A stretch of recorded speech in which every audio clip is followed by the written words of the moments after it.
Bien le bonjour à tous et à toutes, vous êtes sur Info Télévision et vous regardez à l'instant Espace Miné, votre Agora du 10h-12h, 2 heures d'échange, de commentaires, d'analyse et de vérité sont détour. Très chers téléspectateurs, on a 23 évêques du Cameroun qui dressent le portrait robot du candidat idéal pour la présidentielle d'octobre 2025. Comment comprendre cette sortie, n'est-ce pas, des hommes d'église? Mesdames, messieurs, gestes patriotiques ou encore appel à l'éveil.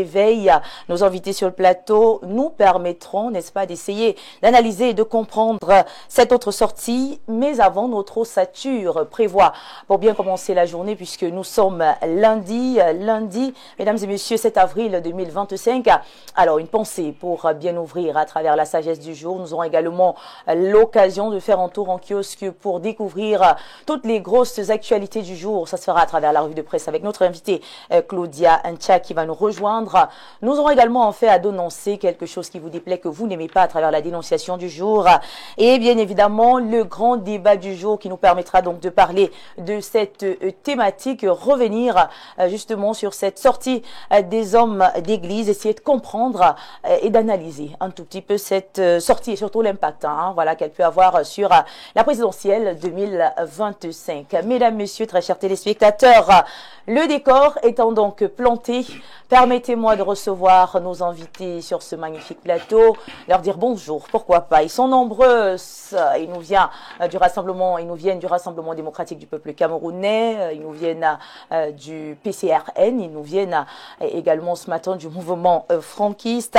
Nous commençons donc à la droite avec celui qu'on ne présente plus, c'est un homme politique très connu et voilà, très engagé. Et surtout très intelligent, ça c'est ce que j'ai remarqué depuis ces quelques semaines sur ce plateau. Lui c'est Bernard Orona, il nous vient du Rassemblement démocratique du peuple camerounais. Bien le bonjour et surtout bienvenue sur le plateau de Espace Miné. Bonjour Viviane Andrea, bonjour à vos nombreux téléspectateurs. Je pense particulièrement à quelqu'un qui nous regarde tous les jours, chaque matin, Espace Miné, il s'appelle professeur Minka.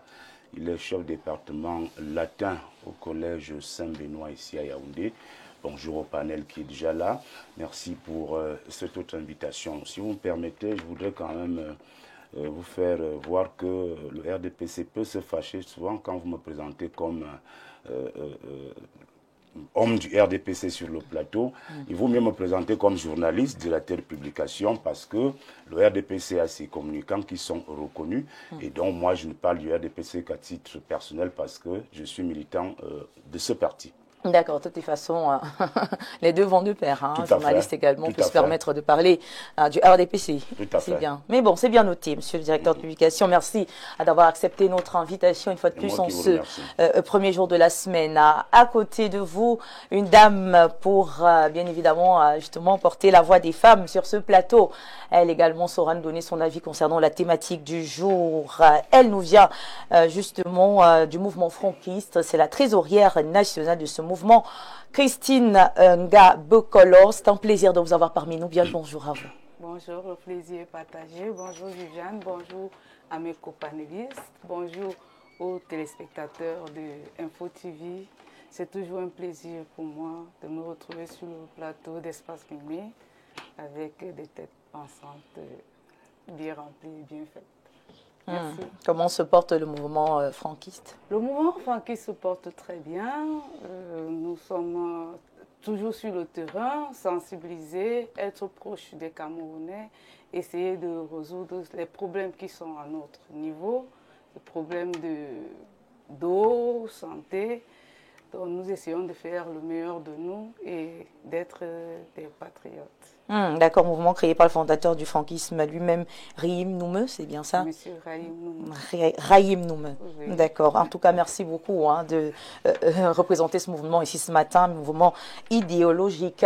Alors, sans plus tarder, nous allons recevoir notre consultant permanent ici à Info Télévision. Vous le connaissez, c'est celui qui casse tout. Même si j'aime bien le dire, après avoir cassé, il arrange. Voilà, il a une façon particulière d'arranger les choses. Lui, c'est Pierre Blériot Niemek qui revient donc d'un week-end très très chargé, très long et surtout festif. Bien le bonjour, c'est un plaisir de vous avoir ce matin. Bonjour Viviane Andrea et merci de m'accueillir sur votre panel. Très belle, très belle tenue ce matin. C'est ça un cadeau d'anniversaire? Non, c'est que vous ne regardez pas souvent Espace Miné. C'est une vieille veste. Mais vous avez trop d'habits aussi, donc même si on regarde tous les jours... Je ne suis pas à votre niveau, vous. Mais bon, déjà, les femmes de votre classe doivent avoir plus de vêtements. Mais pour les besoins de la télé, il faut avoir suffisamment de vêtements. Ça contribue à l'image. Donc on ne croit pas que vous souffrez trop. Ah, il faut masquer un tout petit peu la souffrance. Moi, je ne souffre pas. Il ne faut pas. pas refléter... Non, moi, ceux qui d'autres doivent masquer. Moi, je ne souffre pas. Vous confirmez que... C'est clair. Vous étiez là-bas, non? Non, j'étais là. Je crois qu'on a pu vivre un concert live, justement, en votre honneur. Voilà. On a écouté les témoignages. Je suis donc heureux d'avoir fêté mon anniversaire samedi. Et je crois que la réalisation a promis de faire quelque chose dans ce sens-là. Je dis merci à Bernard Ouna qui m'a appelé le premier à 16h. Tout à fait. Pour demander, c'était quoi, la position? Non, il m'a dit qu'il était déjà prêt. Ah, à 16h? À 16h. Oui, oui. Oh, lui, il était déjà prêt. Très ponctuel là. Voilà, Wow. donc, C'est vrai qu'on n'avait pas la bonne heure quand même. Hein. Non, il y avait la bonne heure sur votre billet, vous n'avez pas lu. Vous savez, samedi soir, on sait que... Viviane est arrivée à minuit pour repartir à 4h. Bon, mais c'est toujours ça. Ah oui, j'étais déjà rentré. Oui, tu étais rentré, mais c'est quand elle est arrivée qu'elle a réorganisé la fête. Oui, on a véritablement tout recommencé et voilà. Donc, nous sommes heureux d'être là ce matin et nous pensons que nous allons bien faire les choses. Super, merci d'être une fois de plus là ce lundi matin, très chers téléspectateurs. L'occasion pour moi de rappeler que nous sommes également en direct de notre page officielle Info TV Cameroun et de YouTube. Donc pour ceux-là qui n'ont pas la possibilité d'être en direct de cette émission via le petit écran, n'hésitez pas à vous connecter tout simplement, mesdames et messieurs, très chers téléspectateurs. Nous allons passer à des moments d'échange, des moments de convivialité, mais surtout d'apprentissage parce que oui, aujourd'hui, c'est une thématique très très intéressante. Alors nous allons donc forcément recevoir notre dernier panéliste qui va nous rejoindre dans quelques instants. Mesdames, Messieurs, l'occasion pour nous de revenir avec Pierre Bureau-Dinguemec pour la sagesse du jour. Alors, la sagesse de ce jour dit ce qui suit. Si tu vois un estropié dans la course des Ngambes, sache qu'il contrôle les règles de la course. On peut répéter, s'il vous plaît. Si tu vois un estropié dans la course des Ngambes, sache qu'il contrôle les règles de la course. Qu'est-ce que cela veut dire? Il faut d'abord savoir qu'un estropié, c'est quelqu'un qui a un pied en moins. Exactement. Et un Ngambe, c'est celui qui a ses deux pieds. Si tu vois donc quelqu'un qui a un pied en moins, courir avec les gens qui ont leurs deux pieds, il faut savoir que lui, il maîtrise déjà les règles de la course. Peut-être que le point d'arrivée se trouve au point de départ. N'essayez pas de courir avec quelqu'un qui est estropié, qui a choisi de courir avec vous. En d'autres termes, si vous voyez quelqu'un qui, normalement, ne devrait pas faire partie d'une compétition, mais qui décide d'en faire partie, il faut soupçonner qu'il a pris des précautions auxquelles vous devez faire attention. Et qu'il a plus de moyens quand même? Oui, là, non. Ça veut dire qu'il sait sur quoi il compte. Vous voyez bien l'image. Vous voyez quelqu'un qui a un pied coupé, qui veut courir avec les gens qui ont leurs deux pieds. En temps normal, vous devriez vous dire que vraiment il est venu s'amuser. Qu'est-ce qui se passe? Ne vous étonnez pas qu'il gagne. Il sait pourquoi il est là. Très bien. Voilà, merci beaucoup pour la sagesse du jour. Hein. Elle nous aide toujours, n'est-ce pas, dans la vie. Voilà, quelqu'un peut se retrouver face à une situation pareille, se souvenir du conseil précieux donné par Pierre Bureau-Dinguemec sur le plateau de Espace Miné. Puisque nous sommes avec lui tout à l'heure, nous allons encore justement faire plaisir à justement notre consultant permanent. Mais avant, recevons notre dernier invité qui nous rejoint à l'instant sur le plateau. Mesdames, Messieurs, lui, c'est Joseph-Patrick Bala, journaliste sportif ici à Info Télévision. Bien le bonjour et surtout bienvenue à vous sur le plateau de Espace Miné.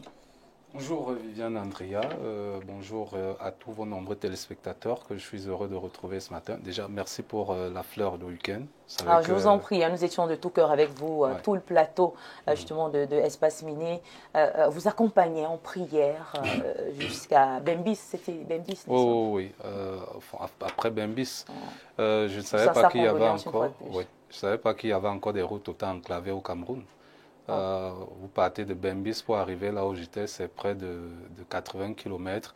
Mais vous faites pratiquement 2 heures de temps avant d'arriver, partant de Bembis. C'est énorme. Oui, déjà de Samelima pour Bembis, vous êtes à près de 2 heures. On espère que vous êtes quand même bien arrivé. Hein. Oui, on est bien arrivé. Il faut dire que vous parlez là de la région natale du chef de l'État. Le sud. La région natale du chef de l'État, c'est-à-dire la région natale aussi de Franck Biya. La région du Sud. C'est pas comme ça que le président voit le Cameroun. Hein. Je dis simplement. Le président lui voit le Cameroun avec ses 10 régions, ses 58 départements, ses 360 communes. Donc, s'il a quelque chose comme route, il distribue ça, il fait un dispatching pour toutes les circonscriptions. Je ne vais pas. Merci Bernard Ouna, merci beaucoup. Hein. Heureusement que vous êtes là sur ce plateau. Alors, cher Joseph Patrick Bala, merci. Installez-vous confortablement. Aujourd'hui, nous avons une thématique très intéressante. Vous êtes citoyen camerounais, donc aussi concerné par les prochaines élections présidentielles d'octobre prochain. Et certainement, vous aurez votre mot à dire sur la sortie de ces évêques du Cameroun qui ont décidé, n'est-ce pas, de mettre sur pied une liste de critères, n'est-ce pas, qui pour eux seraient justement les critères nécessaires pour être candidat à la présidentielle pour cette année 2025. Donc, on aura le temps d'en parler, très chers téléspectateurs. Le panel, il est présenté. Je vous propose de prendre cette première transition et juste après, nous allons aller en kiosque pour prendre la température informationnelle de ce jour.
Et nous parlons de toute autre chose à présent. Nous aurons donc notre quatrième panéliste qui va nous rejoindre tout à l'heure. Il nous vient du PCRN. Mais déjà, allons-y en kiosque prendre la température avec Joseph Patrick Bala qui nous a rejoint et que vous avez vu tout à l'heure juste avant la transition. Rebonjour. Rebonjour Viviane. Alors, cette fois-ci, on va y aller. Oui. En kiosque, on a pris la température ensemble. Alors, quelles sont les grandes unes, hein, n'est-ce pas, à découvrir ce matin? Oui, on va s'intéresser au quotidien Info Matin qui est en kiosque d'ailleurs ce matin pour parler de plusieurs actualité, notamment parler des TIC avec la promotion justement des TIC qui se fait aujourd'hui partout ailleurs, mais également donc en Afrique plus singulièrement. L'œuvre d'Armand Claude Abanda, magnifiée à l'international, nous fait savoir le journal à lire à la page 10. Et bien plus en détail, il faut parler donc de cette reconnaissance qui est une initiative sociale du titulaire donc de la chaire UNESCO d'Afrique centrale, accès TIC, et par ailleurs représentant résident de l'IAI Cameroun. Deux écrivains, justement, en reconnaissance à ce dernier, congolais, viennent de publier un livre à son honneur. En son honneur, c'est une information contenue à la page 10. Restons dans le journal Info Matin pour s'intéresser cette fois-ci au cacao d'excellence avec Mbarga Tangana qui encourage le centre de recherche Coco. Il faut dire qu'en visant le laboratoire ce 5 avril, du côté, en visitant donc ce laboratoire, du côté de Ntui, chef-lieu du département du Bamé-Kim, accompagné du directeur exécutif de l'ICO, Michel Arion et du porte-parole des pays africains producteurs de cacao, l'Ivoirien Ali Touré. Le ministre du Commerce a exhorté le promoteur sud-africain Ferdinand Van Heerden à tout simplement étendre ses structures sur l'ensemble des 8 régions productrices du Cameroun. Information contenue de la page 2 à la page 3. Restons avec la production de cacao, avec le journal Le Témoin qui est également en kiosque ce matin. Le journal nous fait savoir que porté par une hausse continue du prix du kilogramme, la filière cacao donc affiche une santé éclatante. Et d'ailleurs, dans ce contexte favorable, le président de la République, Paul Biya, a annoncé une subvention de 40% sur des intrants agricoles. C'est d'ailleurs une décision qui s'inscrit dans une stratégie de renforcement du secteur avec donc en ligne de mire une production toujours plus compétitive. Information contenue dans ce journal. Et bien, du côté de la mairie de Ngom-Diap, avec la nouvelle, nous fait savoir ce matin que le TCS est aux trousses de Blue Régine Tsungi. Information à lire plus en détail à la page 3. Et le journal revient ce matin en grande une sur l'affaire Sundance, État du Cameroun. Le SGPR siffle la fin de la récréation. D'ailleurs, avec le tri-hebdo La Météo, on va plus en profondeur sur cette actualité. Le journal de Dieudonné Mveng nous fait savoir que le ministre d'État, secrétaire général de la présidence de la République, Ferdinand Ngongo, en application des très hautes instructions du président de la République, rappelle fermement à l'ordre dans une correspondance ce 27 mars, le ministre délégué auprès du ministre de la Justice, garde des Sceaux. Ainsi, Jean de Dieu Momo renonce-t-il, il dit qu'au presto, 24 heures plus tard, à son curieux projet d'engager des négociations avec cette société tout aussi curieuse qui ne possède étrangement ni droit ni titre sur le fer de Mbalam. L'information est contenue à la page 3 ce matin. Parlons du journal indépendant qui est également en kiosque. Le journal revient sur ces scandales multiples offshore et revient donc sur Igor Emmanuel Soya Bissaya, conseiller technique numéro 2 à la SNH, limogé par l'ADG Adolphe Moudiki. Il est indexé comme le cerveau de la vente frauduleuse des cargaisons de pétrole brut à une société anglaise avec à la clé un préjudice de 140 milliards de francs CFA. Et d'ailleurs, le journal nous fait savoir ce matin qu'il est en cavale et sa comparse Nathalie Moudiki se retrouverait donc dans de sales draps. Information contenue à la page 6 de ce journal. Intéressons-nous au quotidien Capitaux Publics de Marie-Claire Nana qui parle ce matin de la riposte à l'attaque de Wulgo. Eh bien, à travers 2 décrets signés samedi dernier, le président de la République, Paul Biya, a décidé de l'attribution de distinctions honorifiques, dont 12 à titre posthume, aux militaires engagés dans la bataille du 24 au 25 mars dernier dans cette localité nigériane où se trouve donc un poste avancé de la force multinationale mixte. Information à retrouver dans les moindres détails de la page 2 à la page 3. Le leadership de MTN Cameroun est établi depuis plusieurs années. À suivre donc à travers le quotidien Le Jour, le quotidien bleu d'Aman Mana, l'entretien avec le directeur général de MTN Cameroun à retrouver donc à la page 5. Le messager de Fopius Ndiawe parle donc du patronat qui tire la sonnette d'alarme ce matin. Il faut indiquer que dans une correspondance au ministre des Marchés publics au sujet donc de sa lettre circulaire du 5 juin 2024, le président du GECAM fait connaître les craintes et les réserves relatives aux modalités de constitution, de consignation, de conservation et surtout de restitution, sans oublier de déconsignation de cautionnement. Information contenue de la page 6 à la page 7. Les délestages intéressent mutation de Georges-Alain Boyomo ce matin et le journal nous fait savoir que les perturbations dans la fourniture en énergie électrique reprennent de l'ampleur à travers le pays. Et d'ailleurs, le ministre de l'Eau et de l'Énergie a présenté vendredi dernier son plan d'urgence pour y pallier. Les moindres détails sont à retrouver à la page 8. Eh bien, on va terminer, Viviane Andrea, avec le Zénith qui parle donc de ces conflits d'intérêts des députés englués dans les marchés publics. Il faut dire que, selon le journal, il est formellement interdit aux personnalités visées par l'article 52 de la Constitution, dont les députés de la nation, d'user de leur position, soit personnellement, soit par le biais donc des prête-noms ou des sociétés écrans pour procéder à l'acquisition ou prendre en bail un bien appartenant au domaine de l'État et bien sûr ou de ses démembrements ou encore de prendre part à tout marché public ou privé.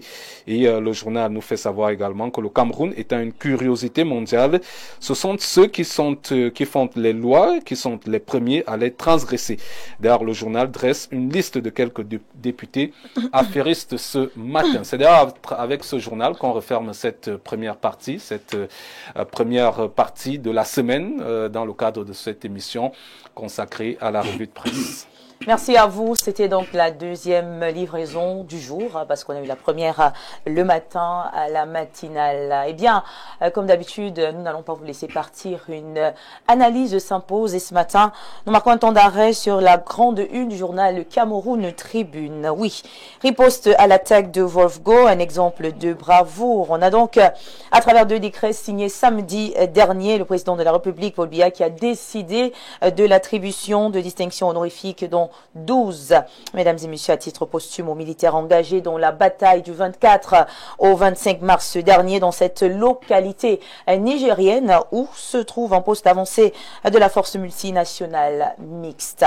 Forcément, on ne peut pas laisser cette actualité passer comme ça. Il est donc important de faire une sorte d'analyse. La question que je pose ce matin aux panélistes, c'est quelle interprétation faisons-nous des textes du chef de l'État signés samedi dernier? Bernard Ouna. D'abord, il faut dire que le président de la République est un homme imprévisible. Tout un samedi, en plein week-end, le chef de l'État qui travaille chez lui au village en Bomoka a donc surpris l'opinion et les journalistes avec. Il a signé 2 importants décrets, dont notamment celui qui confère des médailles aux soldats blessés et à ceux décédés lors de cette tragédie du 24 au 25 mars dernier, où nos forces de défense ont perdu 12 de leurs valeureux fils.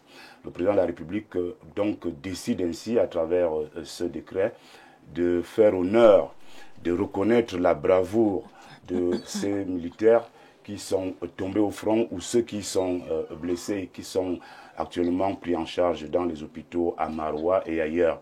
Je pense qu'ici, il faut reconnaître que le président Biya, quoi qu'on dise ou quoi que disent ses détracteurs ou ses adversaires politiques, gère encore ce pays et les décisions qu'il prend l'attestent à suffisance. Maintenant, il faut quand même avouer que le président de la République, qui est le chef suprême des armées, est un homme qui est aussi bien entouré parce qu'il a un collaborateur loyal qui ne fait pas de bruit, c'est le ministre en charge de la Défense, M. Betty Assomon. C'est lui en réalité qui est le chef d'orchestre de ce travail. Il prend des initiatives, il fait des propositions qui arrivent au président, le président fait des arbitrages, il tranche et finit par décider. Donc, le ministre de la Défense mérite également nos encouragements, notre reconnaissance pour tout ce qui est fait là. C'est des décisions importantes qui marquent. Bon, pour le ministre de la Défense, j'avoue qu'il est tout à fait un homme discret, c'est un homme effacé. C'est un homme de l'ombre qui travaille, qui laisse parler ses actions, qui laisse parler ses résultats. Donc le ministre en charge de la Défense a fait des propositions majestueuses qui sont arrivées chez le président de la République et qui ont abouti donc à la signature de ces 2 décrets. Si j'avais une petite doléance à faire à la fin, pour terminer, je dirais que c'est bien les médailles, c'est bien cette reconnaissance, mais il y a quelque chose quand même qui me marque aussi, qui me frappe, c'est le cas réservé aux orphelins de ces militaires, le plus souvent abandonnés, oubliés, parce que la plupart c'est des gens qui meurent jeunes, parfois célibataires, mais qui ont des enfants de 5 ans, de 3 ans, de 10 ans. Parfois, c'est difficile que ces enfants survivent, que ces enfants aillent à l'école. Donc, je suggère aussi que, oui, je suggère aussi que quelque chose soit fait dans ce sens pour que ceux de leurs parents qui sont tombés sur le front, que ces orphelins-là puissent être pris en charge par la République. Merci beaucoup à vous. Merci Bernard Ouna pour cette analyse. Peut-être avec Père Bureau Niamey, qu'on va rajouter quelque chose. On encourage quand même ce matin cet acte de bravoure du chef de l'État à travers son ministre de la Défense.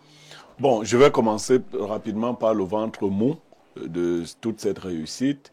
Les enfants des décédés qui doivent devenir des pupilles de l'État. Parce que pour ceux qui ne comprennent pas, un parent va défendre la nation, il en meurt.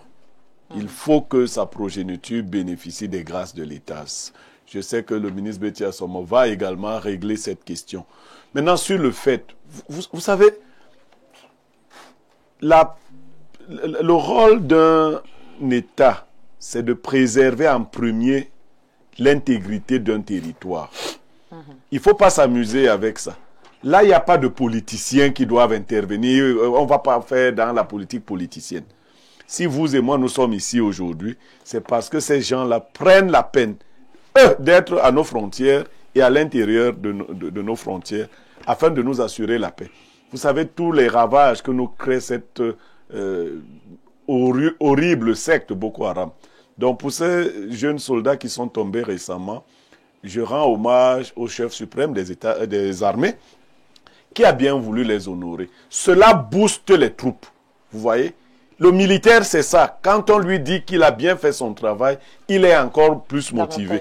Donc, quand quelques-uns tombent, il faut montrer à ceux qui sont debout que l'État est toujours debout, que l'armée est debout.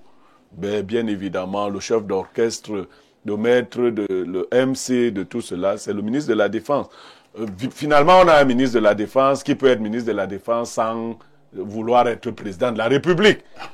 Vous voyez, parce que... Les autres voulaient être président de la République. Non, on a souvent eu des ministres de la Défense qui voulaient être président de la République. C'est-à-dire que vous êtes ministre délégué auprès du chef de l'État. Donc, vous êtes ministre de la Défense.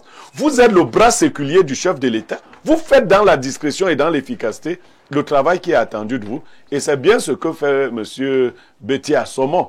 Je crois qu'il est l'un des rares ministres de Paul Biya qui sont rassurés de ce que, comme disait notre confrère, si Biya n'est pas là, d'autres présidents pourraient même le chercher. Tout à fait. Ah oui, hein? Tout à fait. C'est-à-dire que on n'ira pas chercher les ministres à la Lune.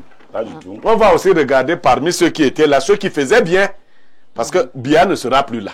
Mais parmi ceux qui faisaient bien, si vous avez quelqu'un d'aussi efficace et d'aussi distrait, vous n'avez pas besoin forcément d'avoir un moulinex à l'article pour régler les problèmes. Hein. Vous comprenez? Donc moi, je leur rends hommage pour ce qui a été bien fait. Pour ces familles, je présente une fois de plus mes condoléances les plus attristées. Merci à vous, très cher Blériot Nyemek, Madame Christine Ga, qui est également avec nous, avec cet acte justement du chef de l'État. Voilà. Peut-on parler de récupération politique? Je ne saurais dire oui, non. Parce que quand on travaille et on a droit à la reconnaissance de sa patrie, je pense que la reconnaissance, elle est méritée. Donc on ne saurait parler de récupération, non. Toute personne qui travaille a droit à une reconnaissance. Moi, la tristesse, c'est juste qu'ils ont cette récompense à leur décès. Ça aurait été plus beau de les reconnaître étant vivants, ne serait-ce les honneurs, leurs familles auront la joie de connaître et de savoir que leurs enfants, leurs parents ont travaillé durement au prix de leur vie pour la nation. Même les vivants ont reçu les mêmes médailles. Hein. Ceux qui ont survécu ont reçu les mêmes médailles. C'est une très bonne chose. C'est vraiment une très bonne chose parce qu'il faudrait bien que le Cameroun honore ses enfants, surtout ceux qui se battent chaque jour pour maintenir le drapeau du Cameroun très haut. Donc, je voudrais d'abord présenter vraiment mes sincères condoléances aux familles et encourager les survivants et leur dire merci de tout cœur. Et c'est grâce à eux que le Cameroun est debout. Merci beaucoup. Voilà, on va refermer la page consacrée à la revue de presse. C'était l'analyse, mesdames et messieurs, très chers téléspectateurs. À l'instant, nous recevons notre dernier invité qui nous rejoint. À l'instant, c'est une dame qui, elle également, va prêter sa voix ce matin sur ce plateau. Elle nous vient du Parti camerounais pour la réconciliation nationale, le PCRN, créé en 2003, n'est-ce pas, en février 2003. Elle s'appelle Madame Hortense Ngo. Et quand, bonjour et bienvenue sur le plateau de Espace Midi. Bonjour à vous, madame, bonjour à tous mes copanélistes. Bonjour particulier à vos millions de téléspectateurs. Et surtout, bonjour à tous les militants et sympathisants du PCRN qui sont actuellement au four et au moulin. Parce que, comme d'habitude, nous continuons avec notre campagne de sensibilisation sur les inscriptions des listes électorales. Nous continuons à nous battre aux côtés du peuple comme nous l'avons toujours fait malgré les persécutions, mais on avance. Mais vous annoncez merci d'être là ce matin. On espère que le PCRN se porte bien. Oui. D'accord.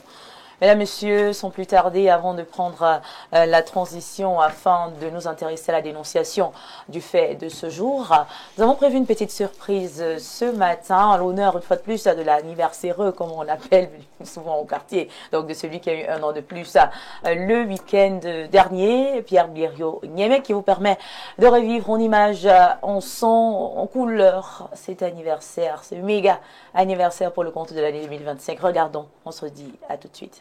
Happy birthday to you.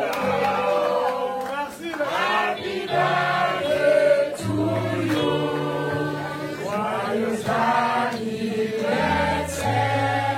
Joyeux anniversaire. Joyeux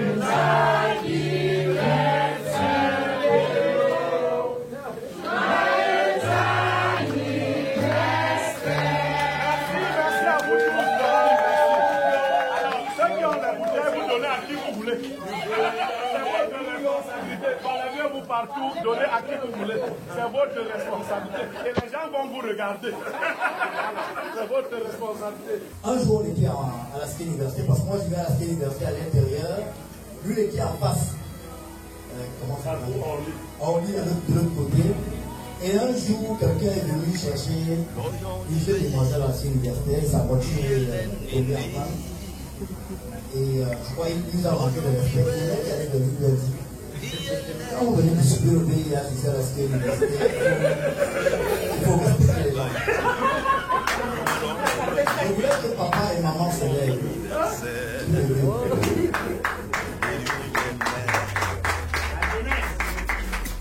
Nous sommes les ambassadeurs de nos familles. Tout ce que nous faisons à l'extérieur, sur les plateaux, dans nos produits, dans la société, c'est nos reflets et l'éducation de nos parents. Et je voulais applaudir pour les deux parents parce qu'ils ont fait quelque chose d'exceptionnel. Ce n'est pas facile au Cameroun aujourd'hui d'avoir quelqu'un qui sait ce qu'il pense. Parce que tous les problèmes. Je suis là. Je veux voir mes enfants là. Et Blériot, on va garder le micro longtemps. Chaque fois que je le voyais avant, je disais qu'il est un peu à l'image de Caval que chacun ne connaisse pas. Intégrité. C'est l'incarnation, la personnification de l'intégrité morale. C'est quelqu'un d'exceptionnel. Et quand j'entends les gens dire Obama, c'est un trait tout ça, et je leur dis ça va. Là, il y a un mec qui est un trait. Et elle a dit qu'il ne veut pas les gens qui mentent. La vérité, Noyo est le seul ami quand il y a une situation, il veut savoir, avoir la vérité qu'il a fait. Parce qu'il ne dit pas, il ne va pas dire tout mon père. Je suis arrivé à la maison tout à l'heure et j'ai dit à tout le monde, quelle que soit la fatigue que je ressens, je vais chez monsieur Niémé. J'ai dit, je vais chez monsieur Niémé. Je suis heureux d'apprendre de obéir tout à l'heure. C'est comme ça que je l'appelais Ernest Obama. Mais depuis que j'ai eu le bonheur de rencontrer ce brillantissime garçon, je n'appelle plus Ernest Obama. Ernest Obama, je l'appelle seulement Obé. Depuis donc que j'ai eu le bonheur, je veux dire la grâce de rencontrer ce garçon, je me sens entouré, je me sens heureux.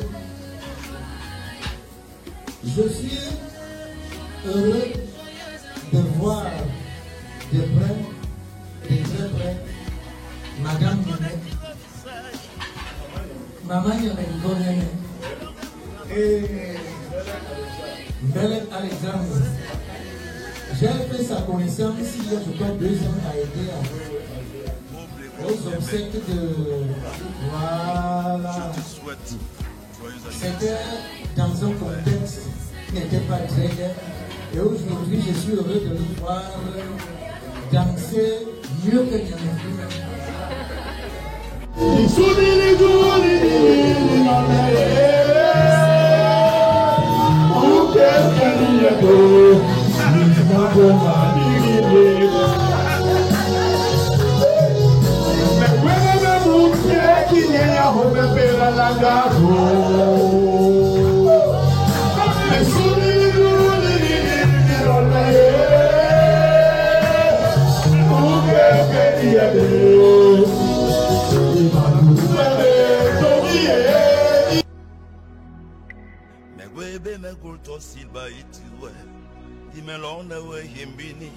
Pour ton anniversaire, les lions y mec, l'oyon idée, y est l'ennemi, mais l'oyon idée, y est l'ennemi.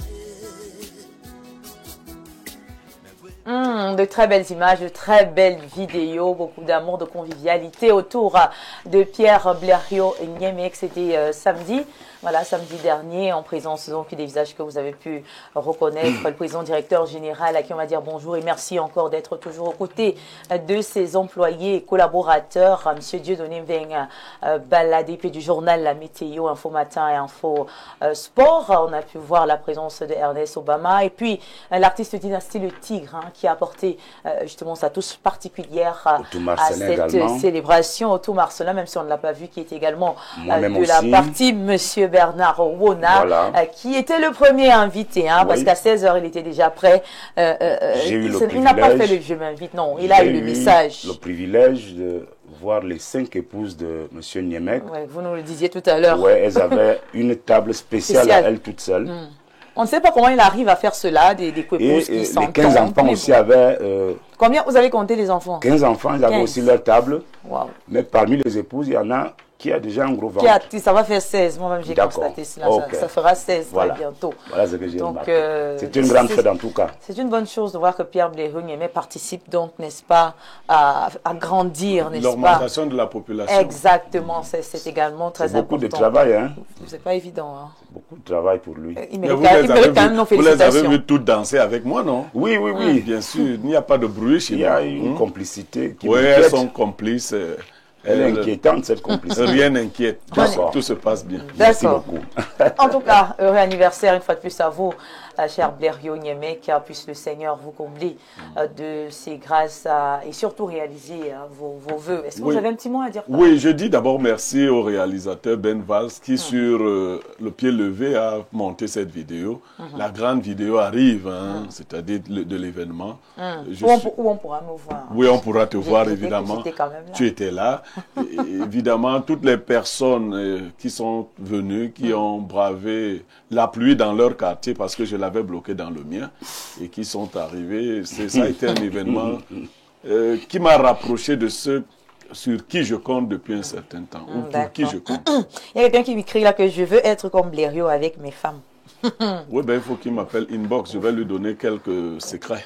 Il s'appelle Monsieur Paul. Il dit, il veut être comme Blériot avec ses femmes. Je ne sais pas combien il en a, je ne sais pas. Est-ce qu'il est débutant? Est-ce qu'on ne sait pas même? On verra. On verra. Merci encore pour cette fleur que vous m'avez faite. Merci à vous d'être celui que vous êtes pour nous ici à Info Télévision. Mesdames, Messieurs, vous voyez donc que quand vous êtes quelqu'un de bien, on prend la peine, n'est-ce pas, de vous rendre hommage vivant. Voilà, tout comme justement le chef de l'État l'a fait avec ceux vivants et également ceux qui ont perdu la vie lors de cet attentat. Mesdames, Messieurs, eh bien, nous allons prendre une transition et juste après, ce sera l'instant consacré à la dénonciation du jour. À tout de suite.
Retour sur le plateau, mesdames, messieurs. Allons-y donc avec cette troisième partie consacrée à la dénonciation du jour. Oui, ce fait qui vous énerve, qu'on ne peut pas laisser passer sur le plateau des démineurs. Et bien évidemment, nos panélistes ce matin se feront le plaisir de commenter la dénonciation du jour. Mais déjà, avec Pierre Blériot-Nyemeka, écoutons la dénonciation du jour. Viviane Andrea, nous dénonçons ce jour les salaires de misère qui sont donnés à certains employés de certaines structures. Je ne vais pas nommer une structure particulière, mais c'est dans le domaine souvent de la pâtisserie, dont les boulangeries, les pâtisseries et autres. Viviane, j'ai été approché par certains qui m'ont dit gagner 18 000. À la fin du mois ou bien par jour? 18 000 à la fin du mois. Oh non. Je leur ai... Et celui-là qui m'a approché était avec un autre qui m'a dit que lui, il est le chef du premier et lui gagne 27 000. Il y a quand même augmentation. Bon, lui, il est déjà à 27 000. Quand vous entrez, on vous dit qu'on va vous donner 18 000. Et votre salaire va évoluer au fur et à mesure. Et laissez-moi vous dire que c'est des gars qui vont quelquefois prendre le travail à 1 heure de la nuit. C'est eux qui pétrissent la pâte pour que le... Toute la nuit. Toute la nuit. Pas. Bon, je leur ai aussi posé une question. Pourquoi ils acceptent ça? Est-ce qu'ils n'ont pas autre chose qu'ils font là-bas qui justifie qu'ils aillent au travail pour 18 000? Parce que, non, comment on va au travail pour... Même, prenons même celui qui avait le meilleur salaire, là. 27 000. Il attend quand même le SMIC. Bon, non, il n'atteint pas le SMIC. Le SMIC a été relevé à 46 000. Oui. Comment il fait pour se retrouver dans un travail pour 27 000? Est-ce qu'il y a autre chose déjà au niveau des patrons? Comment ils font? Est-ce que c'est une forme de con ou de femme là? Comment on fait? Est-ce que c'est des êtres réels qu'ils utilisent? Voilà. C'est la dénonciation que nous avons cru devoir porter à votre jugement ce matin. D'accord, merci beaucoup pour la dénonciation du jour. C'est donc une triste réalité pour certains Camerounais qui travaillent de jour comme de nuit, comme vous l'avez écouté tout à l'heure à travers justement les propos de Pierre Blériot-Nyemeka, mais qui ne gagnent même pas 20 000 francs CFA. 18 000 francs CFA, c'est peu, il faut le dire, c'est peu pour pouvoir survivre, c'est peu pour pouvoir ne serait-ce qu'avoir les bases, le basique avec 18 000, on ne s'en sort pas. Monsieur Bernard, on a comment comprendre qu'il y a encore des patrons comme ça de nos jours, qui ne valorisent pas assez le travail des employés? Il y a des monstres comme ça qui existent parce que l'État laisse faire. Je voudrais d'abord rappeler que le SMIC normal au Cameroun, qui est entré en vigueur le 23 février 2023, est de 49 669 francs CFA. Et que donc depuis février 2023, si ce SMIC est mis en exécution, en principe, ces compatriotes ne devraient pas toucher ces salaires de misère de 18 000 francs, de 27 000 francs. Alors, ce qui se passe, il y a un aspect là où Blériot n'a peut-être pas insisté dessus, parce que quand il parle de pâtisserie, de boulangerie et autres, la plupart des propriétaires de ces choses-là, entre guillemets, c'est des expatriés. Je ne vais pas citer des noms, mais chacun essaie de Personne ne va citer les noms. Oui, chacun essaie de voir quelles sont les grandes enseignes qui ont pignon sur rue au Cameroun, à Yaoundé, en termes de boulangerie, pâtisserie. Et imaginez donc que ces gens-là emploient des Camerounais sous le nez, sous la barbe de M. Grégoire Owona, qui est le ministre du Travail, sous la barbe et sous le nez des inspecteurs du travail qui font du beurre en long cac au mépris, au détriment des travailleurs camerounais, parce que préférant protéger des employeurs, j'allais dire expatriés véreux, qui ne respectent rien, même pas le Cameroun, même pas les Camerounais. J'avoue que ça fait pitié. Moi, je crois que si j'avais qualité de le faire, moi, je prendrais soin d'étaler toutes ces personnes-là, même ici, avec leurs photos sur l'écran, pour que les Camerounais sachent que il y a des monstres comme ça qui existent encore dans notre pays et qui ne veulent pas que nous avancions. Parce que vous ne pouvez pas employer l'enfant de quelqu'un qui part de chez lui à minuit avec tous les risques et c'est tout ce qu'il peut endurer. Et arriver là-bas, il travaille comme, je ne sais pas comment on peut qualifier ça, pour un salaire... Blériot a parlé d'une forme de con. Oui, c'est vraiment c'est à se demander s'il n'y a pas d'autres pratiques derrière, parce qu'un homme normal ne peut pas accepter faire ce genre de travail pour 18 000 francs seulement. ou 27 000 francs seulement. Je dis qu'il y a le SMIC qui est à 43 969 000 au Cameroun depuis février 2023. En principe, ces gens-là devraient gagner au minimum ce SMIC-là. Malheureusement, je dis et j'insiste dessus pour terminer, le ministère du Travail, M. Grégoire Oona, il est là, beaucoup de réunions avec les syndicats tous les jours, ça ne donne rien. Les inspecteurs du travail qui sont en l'encart là, ils sont là pour rançonner les patrons et faire leur politique. Je vous dis qu'un travailleur a rarement raison à l'inspection du travail. Un travailleur a rarement raison à l'inspection du travail parce que les inspecteurs du travail, ils passent à la caisse auprès de ces patrons, de ces entrepreneurs, comment on peut les appeler, négriers, des espèces de négriers des temps modernes qui croient que 18 000 ça peut acheter quoi à Yaoundé, 18 000. Ah ben c'est regrettable. C'est véritablement regrettable, mais est-ce que, n'est-ce pas, madame, cela n'est pas dû du fait de l'ignorance? Est-ce que il ne s'agit pas parfois des personnes qui ne sont même pas au courant du SMIC et qui ne se rendent pas compte que ce sont leurs droits qui sont quand même piétinés? Oui, bon, s'ils ne se rendent pas compte que c'est leurs droits, qu'est-ce que l'État fait pour les éduquer? Donc, ça revient, ça c'est de la compétence de l'État aussi, éduquer ses citoyens et leur faire connaître quels sont leurs droits. Bon, avec 18 000, je ne sais pas comment quelqu'un peut vivre avec 18 000 de nos jours où la vie est chère. Franchement, nous appelons le ministre du Travail à faire quelque chose et à mettre les services de contrôle sur le terrain pour remédier à cette situation et donner de la dignité aux travailleurs. Merci beaucoup. Avec Madame Christine Nga, avec nous ici sur le plateau. Peut-être essayer de poser la question, comment est-ce qu'on peut justifier ce genre d'acte-là et que sont censés faire ces travailleurs-là qui peut-être n'ont pas autre chose à faire et qui sont peut-être obligés, n'est-ce pas, d'être là parce qu'après rentrer à la maison et rester voilà, regarder, compter les étoiles, je sais pas, ne rien faire, c'est encore plus difficile que de sortir quand même le matin et de servir à quelque chose dans son pays. Bon, déjà, premièrement, moi, j'aurais aimé qu'on expose vraiment les responsables de cette structure, qu'on donne leur nom. Comme ça, on peut sensibiliser les Camerounais. Mais il faut comprendre que l'État a abandonné son rôle au Cameroun depuis. Pourquoi? Parce que vous allez voir que les responsables de ces structures-là ont des relations particulières avec les dirigeants de notre pays. Ils peuvent exploiter les gens comme ils veulent parce que là, c'est l'exploitation de l'homme par l'homme qu'ils font. Ce n'est pas du travail qu'ils donnent à ces jeunes. Mais vous allez trouver certains jeunes qui se contentent de ça parce qu'ils savent qu'il va travailler la nuit, après il va aller chercher ailleurs et il s'épuise physiquement pour presque rien. Mais tout ça, pourquoi? Parce que l'État a, je peux dire, officialisé et légalisé même la corruption sans avoir à l'écrire sur un papier. Parce que les contrôleurs, moi je suis entrepreneur, commerçante même surtout, je vois souvent la façon dont par exemple les contrôleurs de prix fonctionnent dans le marché. Ils ne contrôlent pas les prix, ils viennent seulement faire le recouvrement. C'est quand ils entrent dans le marché, c'est le recouvrement. Ils ne sont pas concernés par le fait que vous soyez à jour ou non.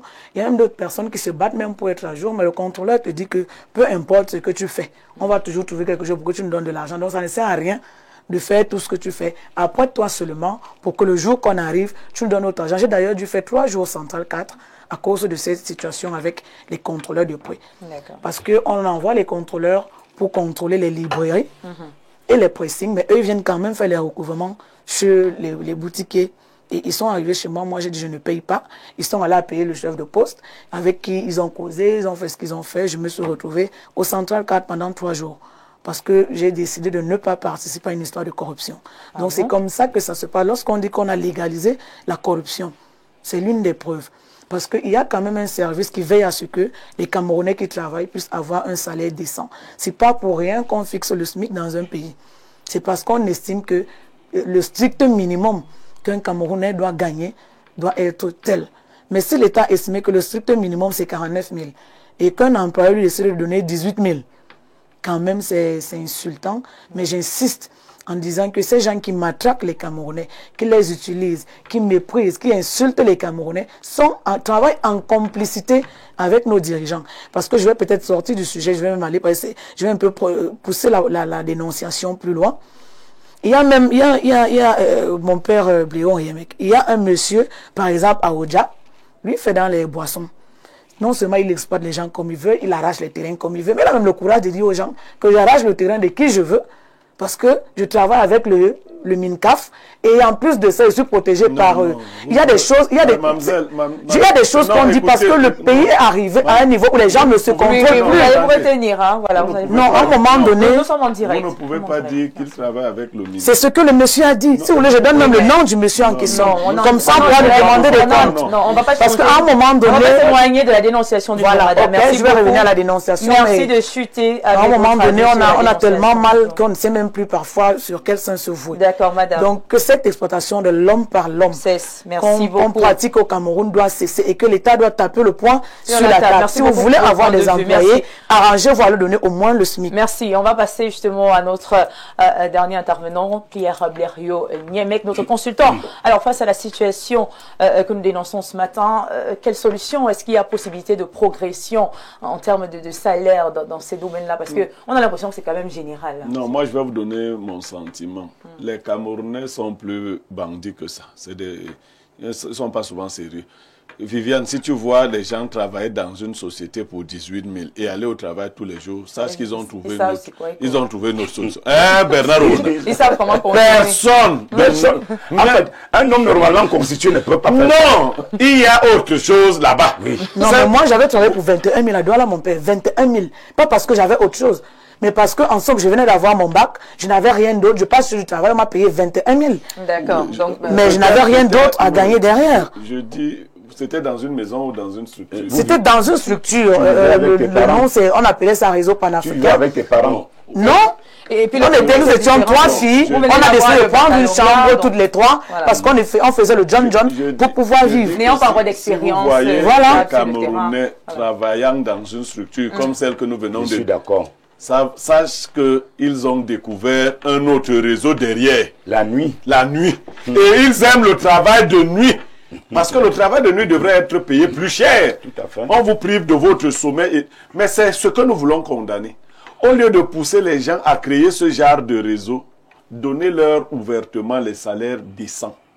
Il faut que le ministre du Travail y veille. Qu'il veille. D'ailleurs, ces gars n'ont pas de bulletin de paye.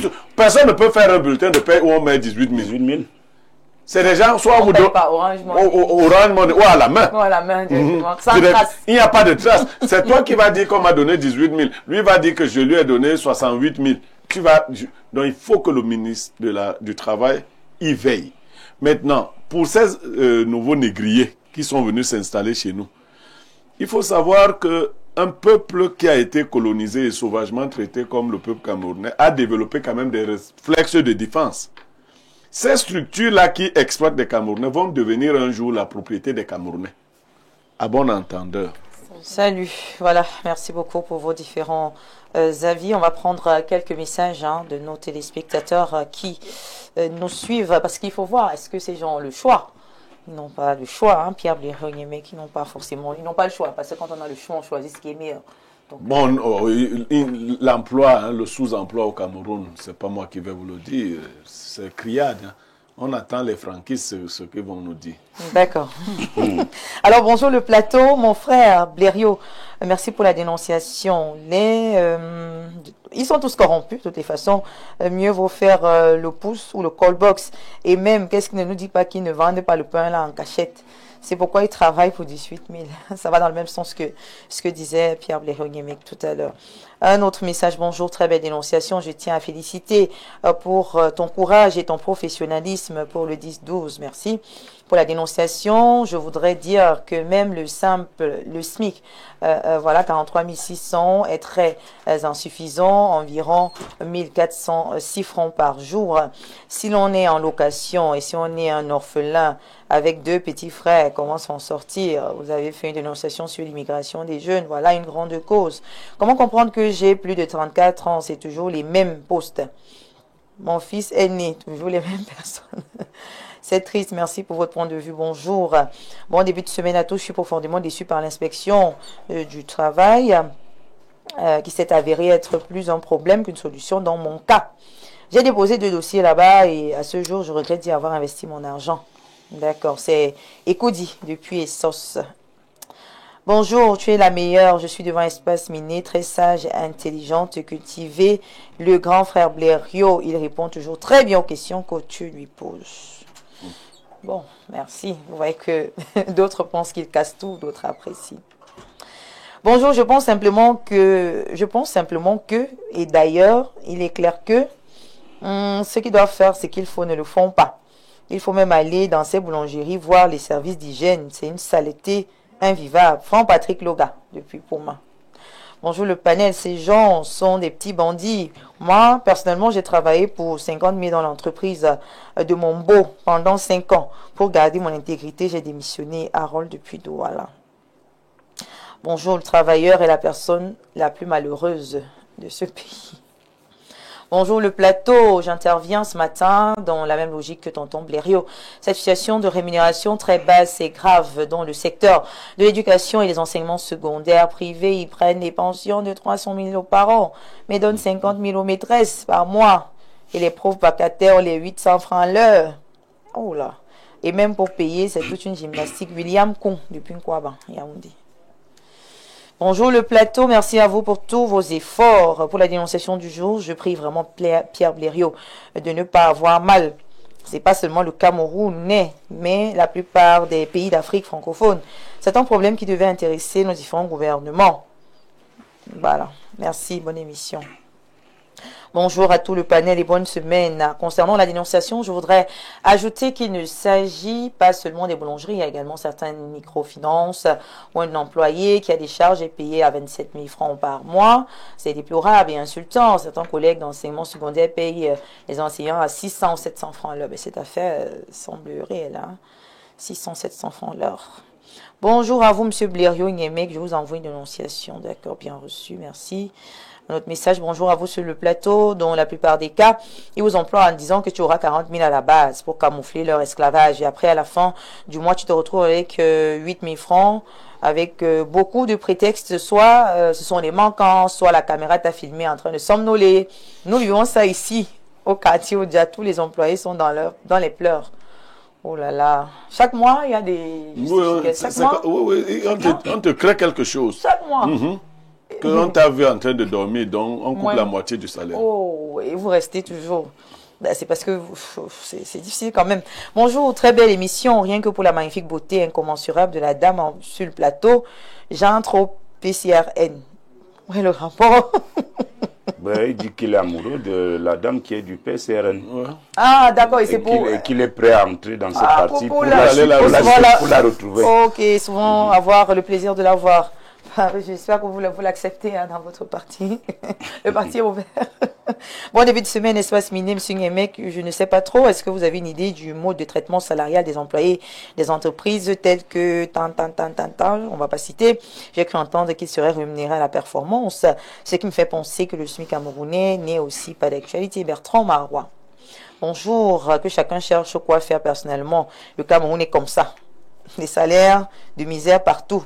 Pourtant, les grands là, vous êtes très jolie la présentatrice, merci pour les compliments. Bonjour, Espace Miné. Bon début de semaine à votre collègue. Votre collègue se plaint de 80 km. Bon, est-ce que ça concerne la dénonciation? D'accord.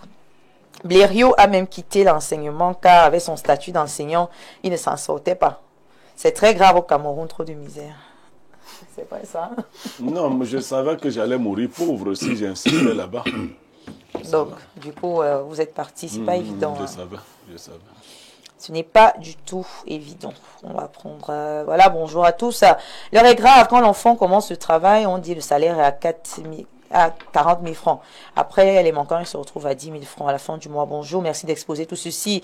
Cette situation, les employés sont rémunérés de manière absurde, est un réel problème. Les expatriés ou étrangers propriétaires des structures ont légalisé cela. Et l'État ne défend pas leur cause, car la délégation du travail... Oh là là, merci, bonjour le plateau. Moi, je mange du bon zombie. Viens dire à Blériot de me souhaiter bon appétit. D'ailleurs, s'il vous plaît, souhaitez bon appétit à ce téléspectateur. Bon appétit. Il prend la peine de manger du bon zoom en regardant Espace Miné. Donc voilà, merci pour vos différentes réactions. Elles sont nombreuses, on ne pourra pas lire tous vos messages. On retient que c'est une situation alarmante, n'est-ce pas, et qu'il est important, n'est-ce pas, de changer au Cameroun. Et il faudrait quand même que tout le monde puisse avoir les basiques pour pouvoir vivre. Et bien évidemment, ne pas encourager, parce qu'on l'a si bien dit tout à l'heure avec Derio, ce sont des salaires pareils qui encouragent donc certains employés au vol, parce qu'ils développent d'autres techniques, n'est-ce pas, pour pouvoir compléter ces manquements, ce qui n'est pas bien. Donc pour également lutter contre ces techniques de vol, il est important d'assurer un salaire normal, vraiment un salaire quand même qui est au même niveau, n'est-ce pas, que l'effort apporté, que le travail, n'est-ce pas, fourni au quotidien. Mesdames, Messieurs, c'était la dénonciation du jour. On va cette fois-ci prendre la page publicitaire pour faire plaisir à nos partenaires et annonceurs. On se retrouve juste après pour le grand débat du jour. À tout de suite.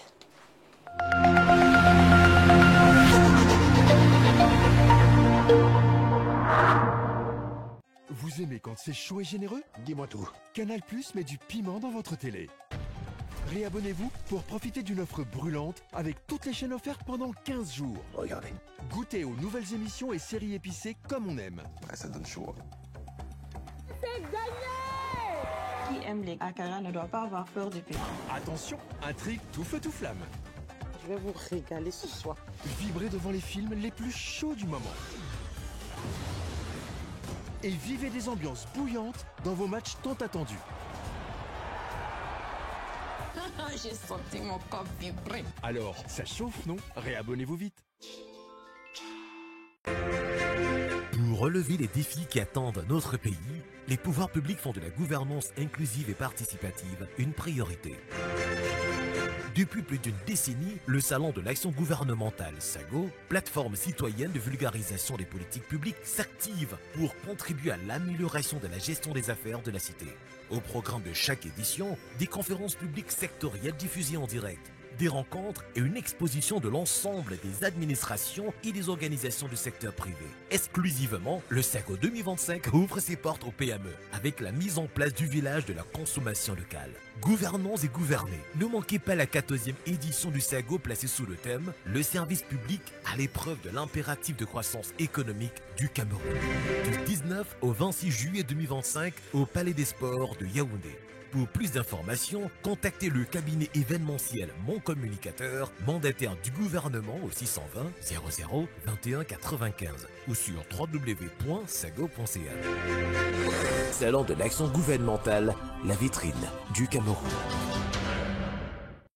Plongez dans l'excellence au cœur de Yaoundé. Imaginez un lieu où le luxe rencontre la modernité et le confort, où chaque détail a été pensé pour vous offrir une expérience unique. Bienvenue à la résidence Le Mfundi, un chef-d'œuvre signé Société immobilière du Cameroun, situé dans le prestigieux quartier Hippodrome à Yaoundé. À la résidence Le Mfundi, l'élégance et le raffinement s'harmonisent pour créer un cadre de vie exceptionnel.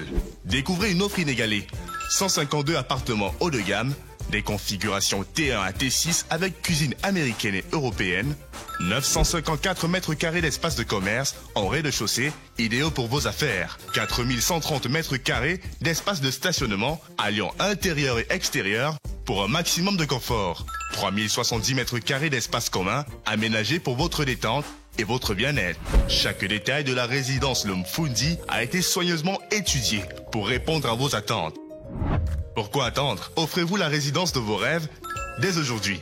Rendez-vous à la division commerciale et marketing de la Société immobilière du Cameroun sur l'avenue de l'Indépendance à Yaoundé. Société immobilière du Cameroun, la volonté de mieux vous loger. Vous rêvez d'un cadre idéal pour vos séjours à Yaoundé? Une seule adresse, Safari Hotel. Safari Hotel offre 40 chambres VIP et des suites et appartements ultra modernes. Le Safari Hotel, c'est aussi un bar-restaurant ultra chic, véritable carte postale, propice et discret pour vos moments de détente. Avec un parking avant et arrière sous vidéosurveillance et un groupe électrogène qui vous met à l'abri des coupures intempestives d'électricité. Le Safari Hotel dispose également des salles de banquet de 400 à 500 places, de conférences d'une capacité de 150 places, ainsi qu'un service traiteur pour vos événements. Votre hôtel 3 étoiles situé au quartier Sam dans le 3e arrondissement de la capitale, entre la SCDP et Garantie Express, est à 5 minutes du centre-ville. N'attendez plus, réservez au 694 77 74 68 677 76 29 32. Au Safari Hotel, c'est vraiment du safari. Et si ta solution venait de Masso Acte 5?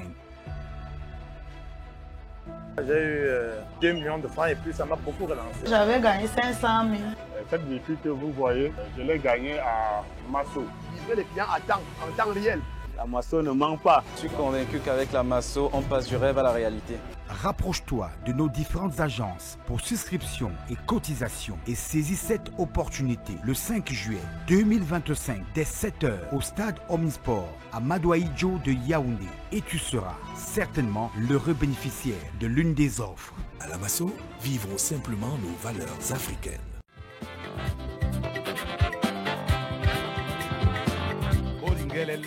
Pour tous vos événements administratifs, campagnes de communication, concerts géants, meetings politiques, cérémonies de mariage, une seule adresse. Pro Sound and Light Cameroun. Pro Sound and Light Cameroun met à votre disposition une sonorisation high-tech, piano, console de mixage, ampli, micro HF et ce n'est pas tout.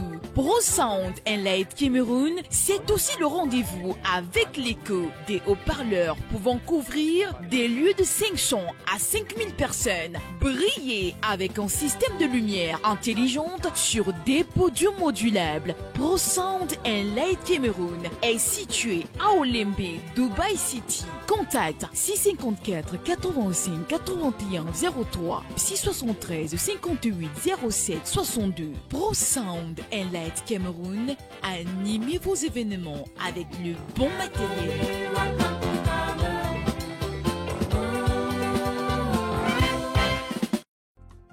Les éditions Aminata Sofal ont le plaisir de vous annoncer la parution d'une œuvre littéraire exceptionnelle, étude intégrale d'un chef-d'œuvre romanesque d'Idrissa Sogor-Kodio. Cet ouvrage analyse, avec profondeur, Fils de prélat, le roman emblématique d'Armand Claude Abanda, écrivain camerounais de renom et titulaire de la chaire UNESCO d'Afrique centrale accestique. Ce récit, écrit en classe de terminale, traduit en italien, et enseigné au Gabon et au Congo-Brazzaville, incarne les idéaux de l'humanisme et du panafricanisme. Un livre de référence pour élèves et étudiants et un livre de chevet pour tous les amoureux des belles lettres.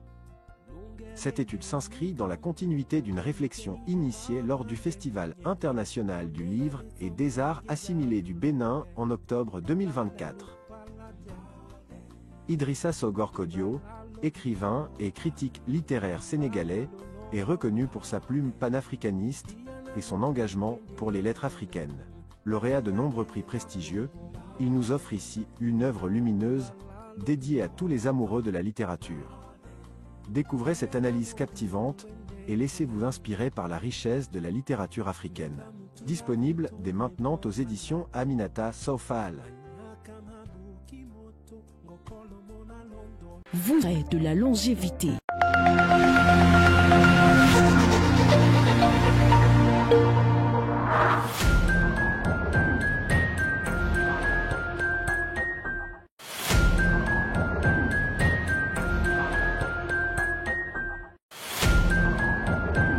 Inspiré par l'exemple et à promouvoir des valeurs éthiques. 5e critère, la gestion efficace de l'économie. 6e critère, la consolidation de l'unité nationale. 7e critère, la lutte contre la corruption. 8e critère, la capacité à gérer les crises, donc anticiper, n'est-ce pas, avoir cette aptitude-là, anticiper, à gérer, même à résoudre les situations de crise. 9e critère, la capacité d'écoute et de dialogue. 10e critère, le respect de l'état de droit et des libertés. Il y a un engagement donc à respecter et à faire respecter les lois et les droits fondamentaux.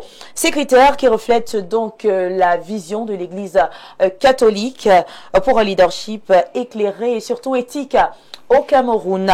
Et bien sûr, ces critères qui nous poussent à nous poser des questions, des points de discussion pour cette émission.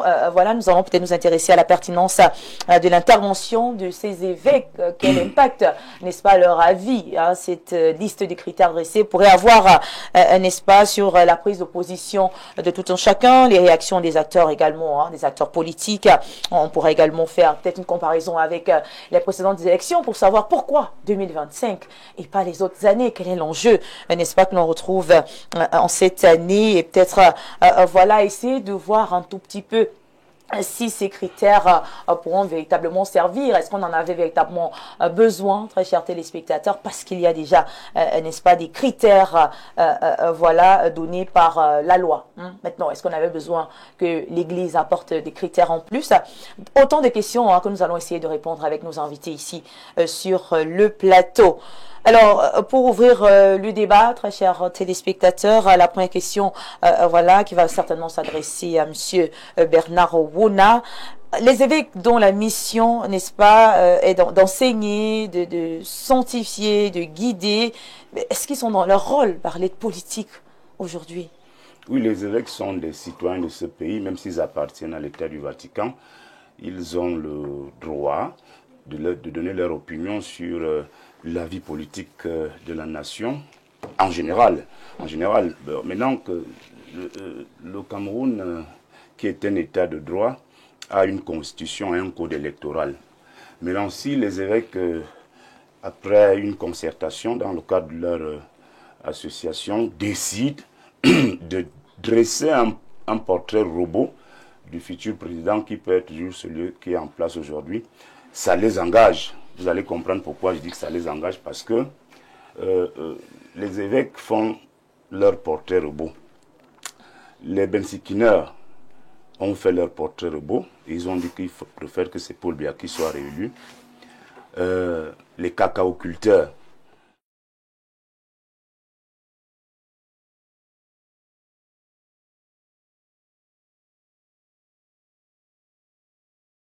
sont passés par là, ils ont choisi Paul Biya comme leur candidat.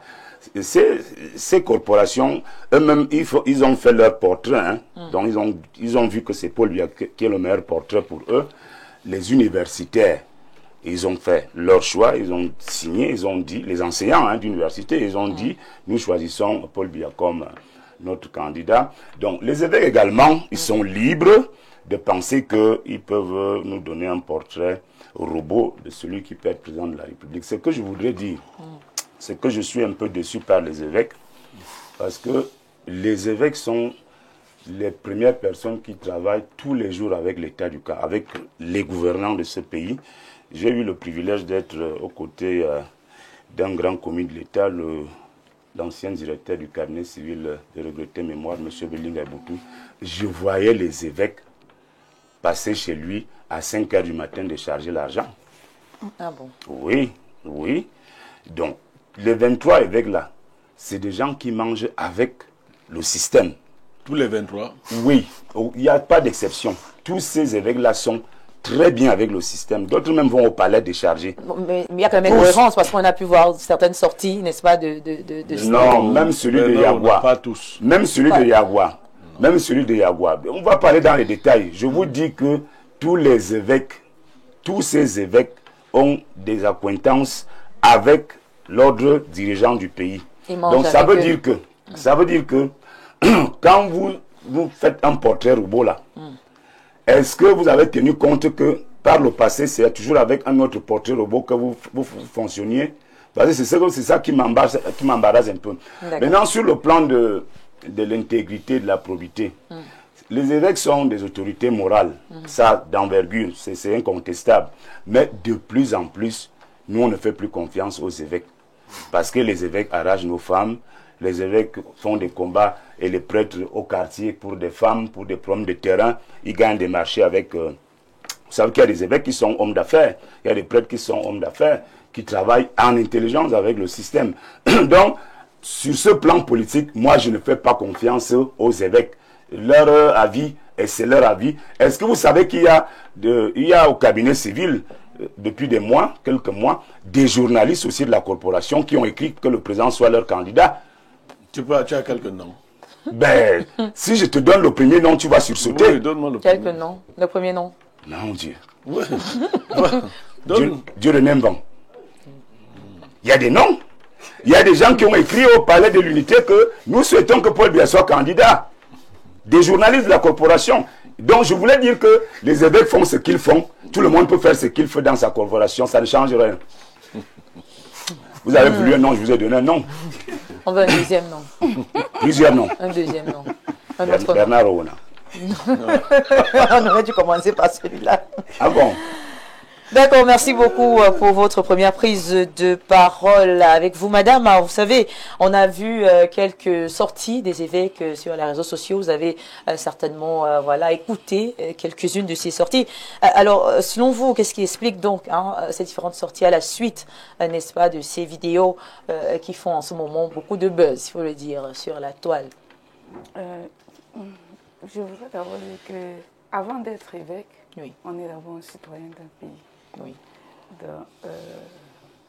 Les évêques ont fait savoir ce qu'ils pensaient ou ce qu'ils attendaient d'un candidat à leurs yeux. Ce sont des citoyens, ils ont tout à l'heure, c'est leur droit. Ils ont le droit de pouvoir dire, moi je souhaiterais que le futur président soit ci, soit ça. Et rien n'enlève à tout ce qu'ils ont pu citer. Il n'y a... Qui vous a dit que ce n'était pas le portrait robot du président de la République? Ça ressemble à ça. Donc, ça ressemble à ça. Pourquoi justement, si ça ressemble à ça, on peut condamner. Si vous avez l'impression que c'est votre candidat, c'est parce que vous est en train de décrire sur ce portrait, pourquoi condamner? Pourquoi le leadership? Si vous le voyez, pourquoi vous condamnez, M. Barbara? On dit leadership moral, vous ne voyez pas. On dit intégrité, vous ne voyez pas. Bon, d'accord, peut-être qu'il voit. Est-ce que ce n'est pas tout? Qu'est-ce qu'on veut? Nous voulons tous être heureux. Nous voulons tous le bien-être. Mais est-ce que ça ne donne pas l'impression que les évêques veulent quand même orienter le vote? Mais vers quelque chose de bien, non? Écoutez, peut-être moi bien pour eux. Parce non, qu'est-ce qui est mauvais dans les critères là? C'est toi qui nous les as lus. Attendez, oui. Qui vous dit que ce n'est pas à partir de leur confessionnal qu'ils ont rassemblé les pensées des Camerounais et ils n'ont fait que... Ils sont un peu comme des porte-paroles. Donc, en réalité, pour moi, ce sont des citoyens, ils ont le droit de s'impliquer dans la vie du pays où ils résident, qui est même leur pays. Donc, ça ne devrait pas faire un problème pour moi. C'est tout à leur droit, hein. C'est leur droit. On ne devrait pas leur retirer ce droit. Et les Camerounais veulent le bien-être, ils veulent des infrastructures, ils veulent des enfants qui fréquentent dans des écoles. Ils veulent de bons emplois où on ne paye pas 18 000. Où on ne paye pas 18 000. Ils veulent aller avoir un système de santé. Ils veulent. Donc, c'est tout. Moi, je prends la sortie des évêques du bon côté. C'est leur pensée. Il n'y a rien. Ils n'indexent personne. Et ça ne devrait pas... Ça devrait gérer.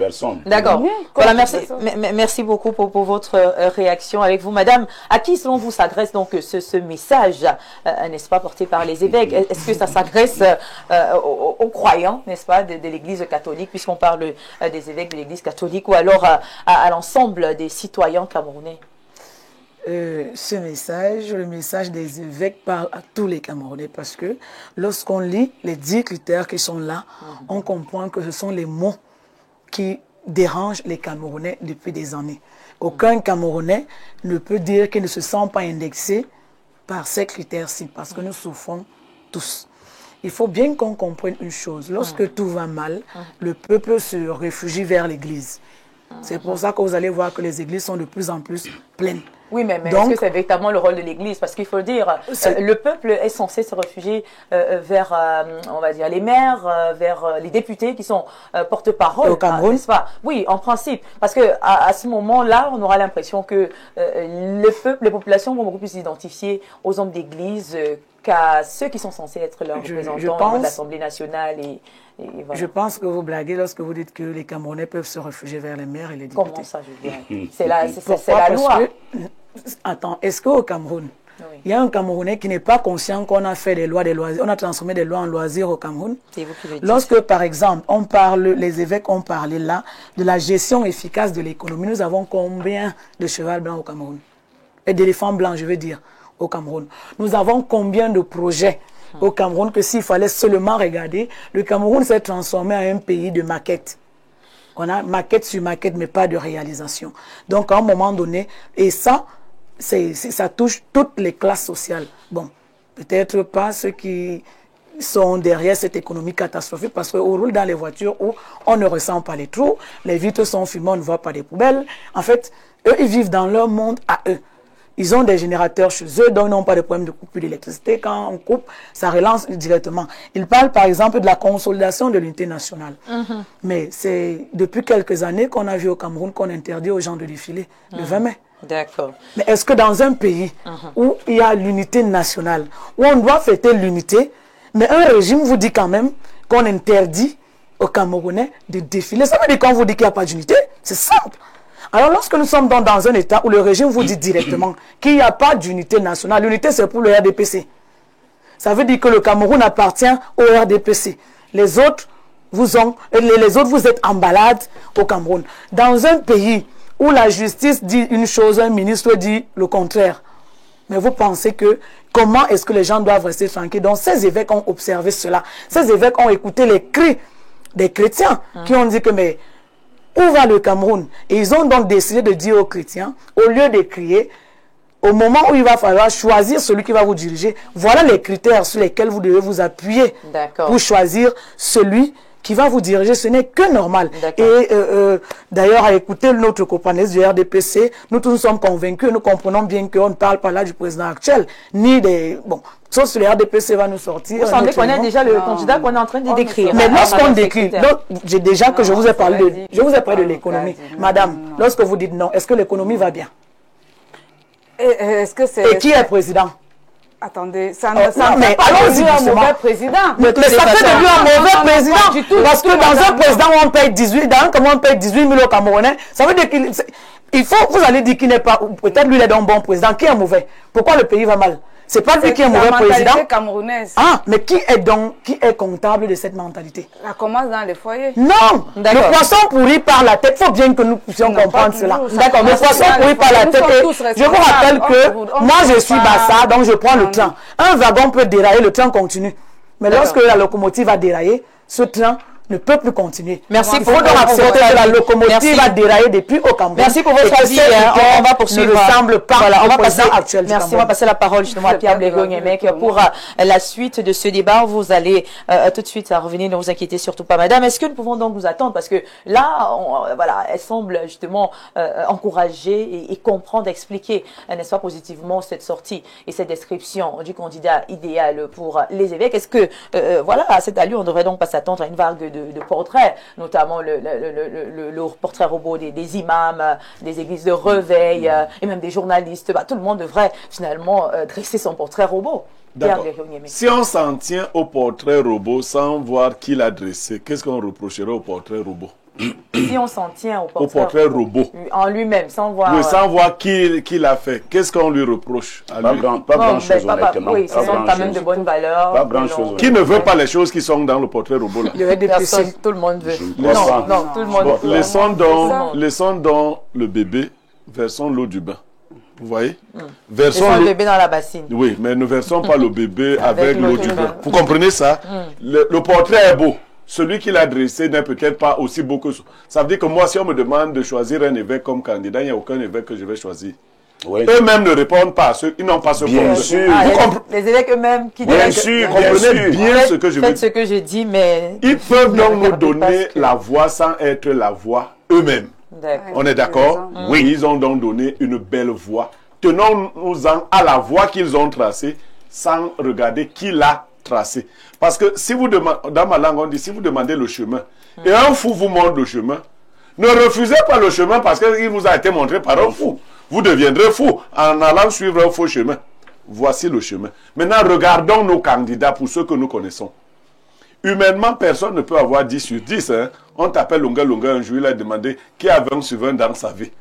Il a demandé aux gens qui le tapaient qui a 20 sur 20 dans sa vie.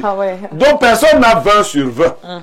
Si je me mets là, moi, j'aurai 7 sur 10 critères. Maintenant, mettons les autres candidats là. La plupart là n'ont pas 5 sur 10 des critères là. Tout ce que nous connaissons.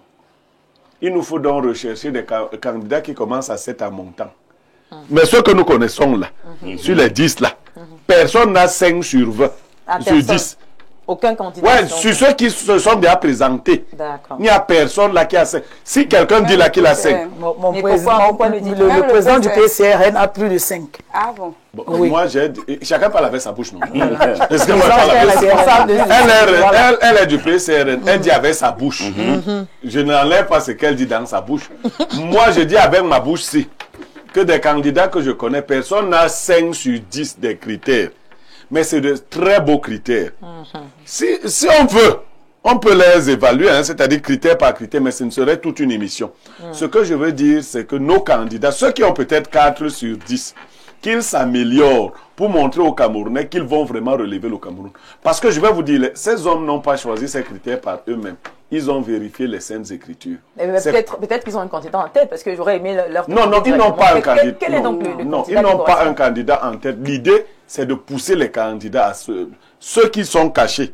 Parce qu'il y a des candidats qui ressemblent à ça. Ils peuvent sortir de l'ornière. Mais ils ont peur, beaucoup de Camerounais. Les Camerounais intègres ont peur du régime actuel. Vous comprenez? On dit que comme le type là est candidat là, si vraiment on va te couper la tête, on va t'empêcher d'aller loin, c'est ça. Donc ils ont peur. Mais ça c'est le bon portrait. N'allez pas comparer les évêques aux mototaximans, quand même, soyez sérieux.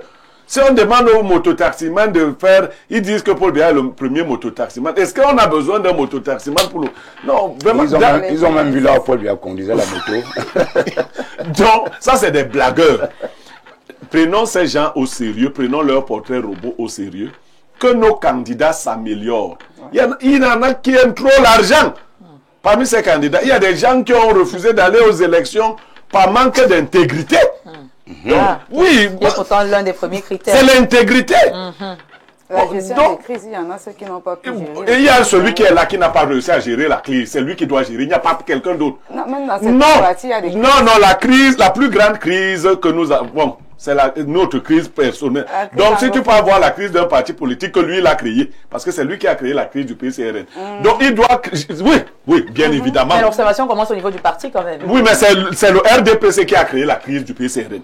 Si on est honnête, on dit ça comme ça. Il n'y a pas à chercher. Non, il y a à chercher quoi? C'est un individu. Oui, mais il est du RDPC. Qui l'a arrêté? Son président ne l'a pas arrêté. C'est lui qui allait provoquer la crise à l'intérieur d'un parti. Et ce n'est pas la première crise que le RDPC provoque dans les partis des gens.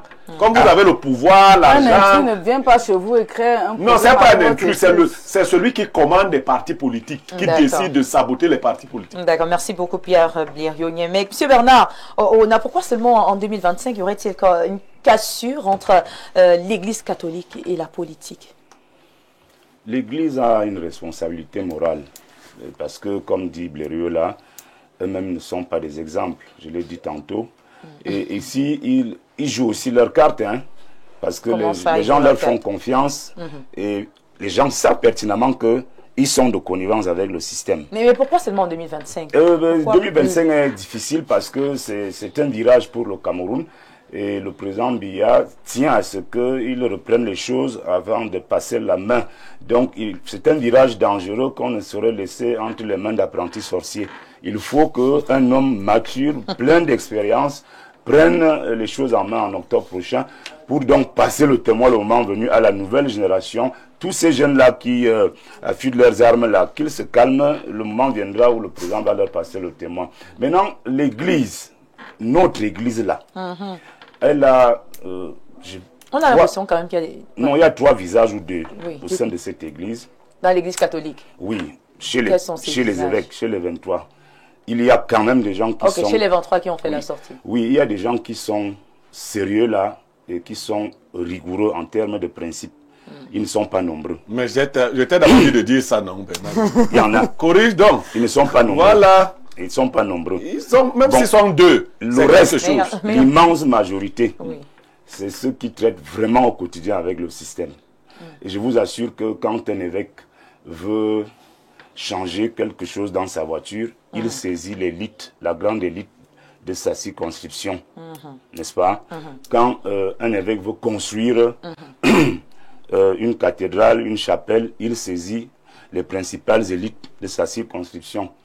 Quand un évêque veut changer de voiture, il saisit la principale élite. Mais la Bible dit, faites part de tous vos biens à celui qui vous enseigne la parole de Dieu. Ces gens-là sont liés au régime en place et dans leur mission d'accompagner le peuple à mieux voir pour choisir en 2025, parce que c'est une mission, elle peut même être une mission de Dieu. Dieu les a éclairés, de dire aux populations, à leurs oreilles, que nous vous montrons le chemin. Voilà les critères de notre président à venir, 3e président. Alors, il peut arriver que les évêques en question, soient capables de dire la vérité, peut-être au président de la République, par exemple. Vous voyez, je prends un exemple comme ça. Nous sommes à la télé. Ces évêques, il y a Cléda Douala, il y a Jean Barga Yaoundé, et les autres, ils peuvent décider que allons rencontrer le président Biya. Ils vont vers le président Biya et lui disent, vraiment, vous-même, vous êtes un ancien séminariste, vous avez déjà beaucoup travaillé dans ce pays, on compte sur vous, vous êtes capable, organisez-nous bien les choses en 2025 pour que le pays se porte bien. Parce qu'il y a des Camerounais comme moi, nous voulons un peu de paix. Il y a des difficultés, mais nous voulons vivre un peu dans la paix et la sérénité. Juste un peu. Oui, un peu. Donc, ces évêques-là sont capables de poser des actions pareilles. Pas de nous envoyer des petits communiqués de temps en temps où on ne sait même pas... pour que Paul Biya leur fasse ce qu'il s'est fait, non? Mais puisqu'il le fait déjà même dans le... Là, au moins, il s'adresse au peuple. Donc, je conclus pour dire à Viviane que, effectivement, je suis pour que les évêques s'intéressent à ce que nous faisons. Parce qu'ils vont influencer, ça va impacter le choix des Camerounais en octobre prochain. C'est une bonne chose, mais quand même, quand on enlève justement ces beaux caractères, hein, on a quand même peur de voir que l'Église se mêle autant de la politique. J'ai envie de poser la question, faut-il encore faire confiance à l'Église?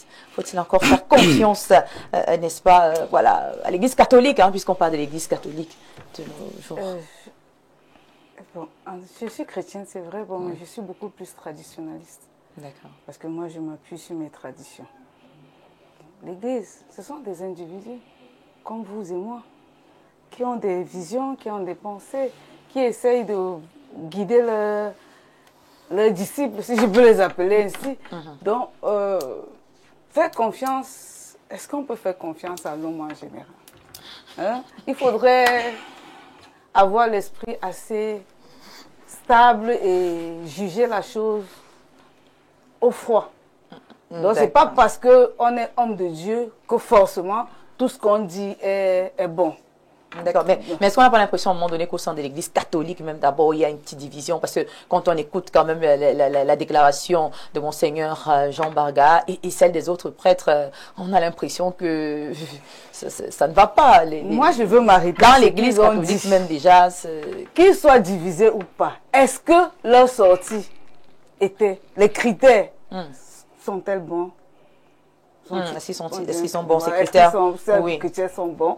Si oui, pourquoi allons-nous creuser et chercher loin alors qu'on nous a déjà donné quelque chose de bon sur la table? Diviser ou pas, ce n'est pas ce qui nous intéresse. C'est ce qu'ils nous disent. Est-ce que c'est bien pour nous? Est-ce que ça nous donne, ça nous fait espérer quelque chose de positif? D'accord. Voilà, merci beaucoup avec la dame voilà, du PCRN, Madame Hortense, qui tout à l'heure semblait voilà, très contente de ces critères. Est-ce que, j'ai envie de poser la question de savoir, est-ce que le PCRN, n'est-ce pas, à travers son candidat, bien sûr, Monsieur Cabral Libye, s'identifie, hein, donc, par rapport à ces critères-là? Ah oui. Oui. Oui, je dis oui sans discuter. Pourquoi? Parce que jusqu'ici, nous avons vu à chaque fois, lorsque nous nous sommes retrouvés dans des situations difficiles, il n'a jamais beaucoup trop tiré sur la corde pour nuire à l'un ou à l'autre. Il s'est toujours rangé du côté du peuple. Il s'est toujours battu pour que la voix du plus bas, du plus petit, soit écoutée. D'ailleurs, je vais vous dire qu'au PCRN, par exemple, au moment où j'entre au PCRN, personne ne pouvait imaginer que je peux parler au nom du PCRN. En fait, juste après quelques mois, il prend ce temps lui-même de faire asseoir ses militants, de nous éduquer. Il est même celui qui, je vous invite d'ailleurs à lire ces 2 documents, le fédéralisme communautaire et ce que j'ai vu. Vous allez voir qu'il a un projet de société vraiment dans lequel tous les Camerounais peuvent s'identifier. Il a un projet de société où nous avons... on peut parler de la démocratie participative. On peut même parler de la décentralisation aboutie. Ça veut dire, pour lui, il pense le Cameroun de telle sorte que chaque Camerounais puisse ressentir qu'il détient un certain pouvoir sur son propre pays. Parce que actuellement, nous sommes dans un pays où nos libertés sont privées. Nous sommes dans un pays où on a transformé les Camerounais en condiments qu'on peut écraser à tout moment. Alors que tu parles à la télé. Vraiment. Mais j'espère que vous savez tout ce que je ne peux pas dire ce que je veux à la télé parce que sinon on peut sanctionner Info TV. Ça veut donc dire qu'il y a des libertés qui sont privées. D'accord, c'est bien si vous le savez. Donc il y a beaucoup de choses. D'accord, merci s'il vous plaît, je voulais ajouter un mot. Je voulais ajouter un mot parce que il faut bien qu'on précise. Il y a une chose, parce que tout à l'heure le copaniste parlait des enseignants de l'université qui ont apporté leur soutien. Il faut noter que le RDPSA fait comme ils ont l'habitude de faire. Parce qu'il y a des morts qui ont signé dans ce communiqué. Il y a plusieurs enseignants qui ont fait des sorties disant qu'ils ne se connaissent pas. Est-ce que vous avez les preuves? Vous avez les noms de ces morts qui ont signé? Vous avez des preuves? Justement, quand je venais, je ne me suis pas préparé à dire ça, sinon j'amenais toutes les preuves parce qu'elles existent. Mais comme il a abordé le sujet et que ça concerne le RDPC, nous sommes tous conscients que dans ce document, il y a des enseignants qui ne vivent plus. Il y a même ceux qui ont fait des sorties pour dire qu'ils ne se connaissent pas là-dedans. Donc le RDPC a fait comme à l'accoutumée. Comment on peut donc faire confiance à un parti pareil pour diriger le Cameroun au moment où les choses vont vraiment mal? Donc il est temps vraiment que les Camerounais soient conscients et qu'on passe calmement la main au leader, même celui-là qui a su comprendre les Camerounais, qui est l'honneur président Cabral Libi. D'accord, merci beaucoup. Très cher Blého Niemek, les évêques qui attendent quand même l'année électorale pour dresser un portrait robot. Ils auraient pu le faire peut-être avant. Bon, là on aurait quand même... non, moi je ne veux pas m'attaquer au portrait robot. Au timing. Dieu a sorti le décalogue qui donne les 10 commandements. Mais c'est un moment de l'histoire. Pourquoi on ne dit pas qu'il aurait pu sortir ça même avant? Quand il a créé Adam et Ève, ça n'existait pas. C'est avec Moïse qu'il est venu sortir ça. Vous savez combien d'années depuis Adam et Ève jusqu'à Moïse? C'est beaucoup trop d'années. Laissons le mot évêque. Tenons-nous-en au portrait robot. Est-ce que le portrait là est bon? Je dis oui. Madame du PCRN a parlé un peu des professeurs d'université. Moi, je peux comprendre qu'un mototaximan dépité disent que Paul Biya est le premier mototaximan et qu'il veut que Paul Biya soit réélu. Moi, je ne peux pas comprendre qu'un enseignant d'université dise ça. Il faut laisser les Bernard Ona qui font de la politique et autres dire ça. Il ne faut pas citer les noms des enseignants qui se rétractent. Il faut citer les noms des enseignants qui ont osé dire cela. C'est eux qu'il faut exposer pour qu'on voit qu'on peut former un individu, il devient professeur d'université et il fait des choses comme ça. C'est eux qu'il faut exposer. Quand les Bernard Ona font ça, eux sont dans la politique. Ce n'est pas sérieux. Je dis qu'il va falloir que nous ayons le courage de nous regarder afin de trouver un Camerounais qui va nous relever. D'accord. Nous sommes trop bas. D'accord. Alors, la suite, c'est quoi après le portrait des évêques? Non, mais attendez. Les évêques ont commencé. Hein. Vous avez semblé dire qu'ils étaient divisés. Mais est-ce qu'il y a un autre portrait robot qui est sorti? Pas pour le moment. Attendons. Il y a encore beaucoup de temps avant. Non, aucun portrait robot ne viendrait contre... Vous savez ce qu'ils ont fait, parce qu'il faut qu'on comprenne. Même les journalistes qui veulent contredire les évêques. Il faut éviter ce que nous appelons en philosophie les argumentum ad hominem. C'est-à-dire, Viviane dit une chose qui est belle. Au lieu de parler de la chose que Viviane a dite, tu commences à parler des cheveux de Viviane. Tu vois bien que... Est-ce que ce que Viviane dit est bien? Moi, je trouve par exemple que Viviane parle bien à la télé. Maintenant, est-ce que Viviane est gentille quand elle va au restaurant? Est-ce qu'elle accepte qu'on la raccompagne quand elle sort de l'anniversaire de Niamey? Elle refuse. Bon, ça... ce sont des balles, là. Non, je veux dire que ça, c'est une chose qui ne te plaît pas, mais ne dis pas que Viviane ne parle pas bien à la télé. Donc, il faut bien que les gens distinguent. Dans les journaux qu'on va mettre la contribution pour frapper les évêques, enseigner à ces journalistes-là que les argumentum ad hominem n'ont pas d'efficacité. Vous allez parler des évêques avec légèreté, parler du contenu de ce qu'ils ont dit. Merci beaucoup. Alors, on va prendre quelques réactions pour justement être en accord avec ceux-là qui nous regardent à la maison. Merci d'ailleurs de prendre votre temps. Bonjour, madame la présentatrice, sur le thème. Je me rends compte que vous blaguez, vous dites que les populations, au lieu de converger vers les églises, devraient être allées vers les mairies. Comment les mairies qui ont 4 mois de salaire peuvent s'occuper des autres? La décentralisation en panne de transfert des compétences pas opérationnelles, le développement social local inexistant, la liste non exhaustive, l'évêque est en marge.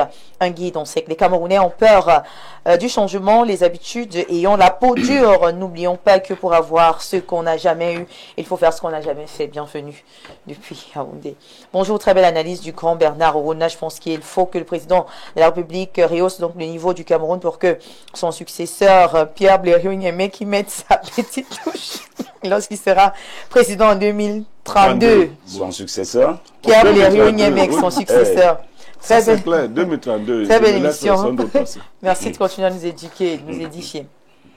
Alors, bonjour le panel. L'Église ne peut pas être la boussole ni un exemple pour le peuple africain. Je crois que l'Église, en tant que premier détenteur de biens immobiliers au Cameroun, se rendant compte que le régime qui a favorisé et perpétué leur implantation va finalement tomber, même par la force de la nature, il faut qu'elle survive en se positionnant comme étant intègre. Je vous rappelle qu'aucune école catholique n'est accessible aux pauvres. Nous n'oublions pas que la Bible est une arme de destruction massive et que les colons ont traversé la mer pour assujettir notre peuple et nous font louer la photo d'un acteur anglais comme étant Jésus. Présidentielle 2025, moi je pense que l'Église catholique ne devrait pas faire de la manipulation, ils appartiennent à un État. Comment comprendre que depuis des années, il n'y a jamais eu un papa la peau noire où sont passées les chances d'égalité pour tout ça? Nous savons que tout ceci, c'est pour mettre la pression sur le Cameroun, pour faciliter le mariage, voilà, pour tous. Comment ça? Comment ça? Il dit la bouche qui mange ne parle pas. Comment ça? Un autre message, bonjour à vous. Selon Pierre Blériot, on doit aller chercher un candidat sur la planète Mars pour diriger le pays, car il dit enfin, il n'est pas d'accord. Et puis, et vous trouvez que celui actuel n'est pas bon, celui qu'on propose n'est pas bon. En tout cas, il cite 1, 2, 3, 4 présidents. Il dit que voilà, vous êtes contre tous ces présidents. Donc, le discours est ambigu. Viviane, s'il vous plaît, montrez-moi un peu votre trousseau de clés là. D'accord. Voilà. Voici votre trousseau de clés. Vous décidez d'ouvrir la porte de votre chambre. Vous essayez cette clé-ci, ça ne donne pas. Vous essayez cette clé et ainsi de suite. Cette clé ne donne pas. Qu'est-ce que ça signifie? Qu'il n'y a pas là la clé de la chambre. Ouais, ne sont pas les bonnes. Donc, comment va donc vous dire de forcer là avec l'une des clés pour ouvrir? Bon, parfois, on met parfois un peu d'huile et puis ça... Non, mais ça... vous êtes responsable aussi. Non. Donc, voilà le problème du Cameroun. Merci. On a choisi les mauvaises clés pour une porte qui n'est pas celle de la clé. Qui n'est pas appropriée. D'accord. Merci beaucoup. Alors, on prend d'autres réactions. Bonjour à vous. La sortie médiatisée des évêques et autres n'a pas lieu voilà, d'être dans un contexte actuel. En tant qu'homme de Dieu, chacun devrait prier le Dieu Tout-Puissant qui peut donner aux Camerounais le président qu'il faut. Aussi reconnaissent que toute autorité vient de Dieu, qu'il prie tout simplement et non s'adresser aux populations à travers des critères. Serge Miché. Voilà. Il dit que les évêques devraient tout simplement prier parce que toute autorité vient de Dieu. Je pense quand même que c'est ça. Et la fermer, quoi.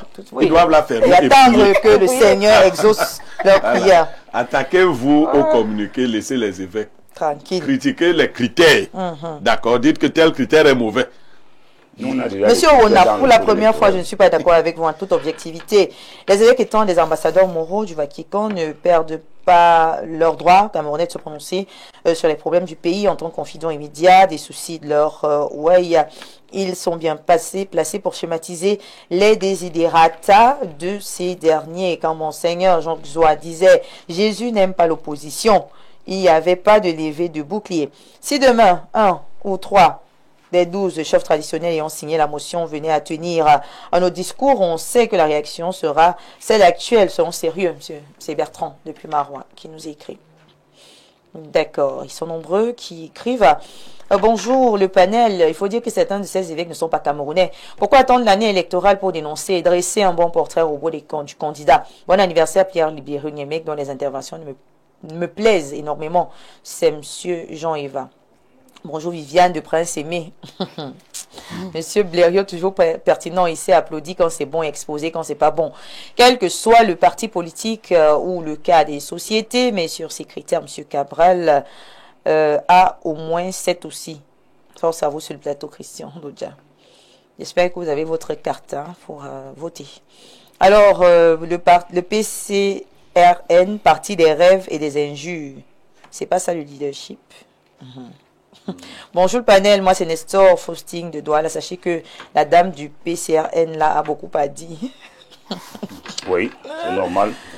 Bonjour les panélistes d'Info TV. La religion est très importante dans notre société. Les évêques ont le devoir de faire leur choix pour leur candidat signé à Tangana Ferdinand depuis Ebolova.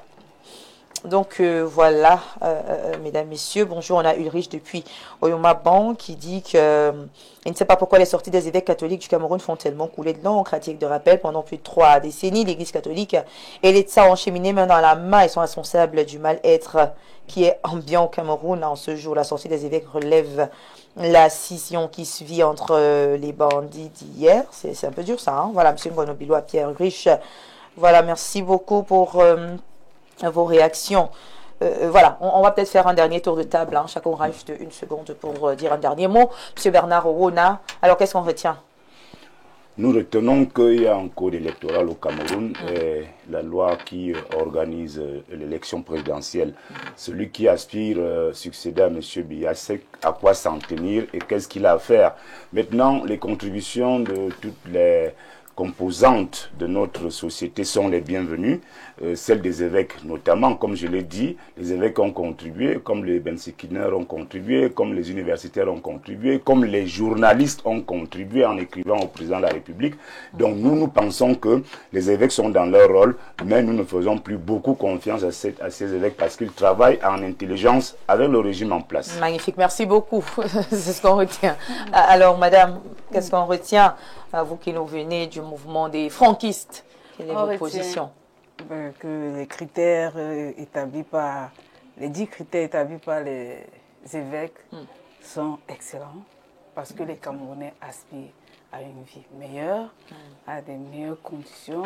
Les Camerounais veulent se sentir bien chez eux, veulent avoir de l'électricité, de l'eau, des routes et en quelque sorte, c'est ce que nous attendons du futur président. D'accord, merci beaucoup. Madame Hortense Ngo et quand, voilà, qu'est-ce qu'on retient? Parce qu'à la base, quand même, on avait une question, la place voilà, de ce portrait robot pour la présidentielle 2025. On retient que ce portrait est bien parce que il fallait vraiment des personnes qui pouvaient réfléchir dans ce sens pour canaliser les Camerounais.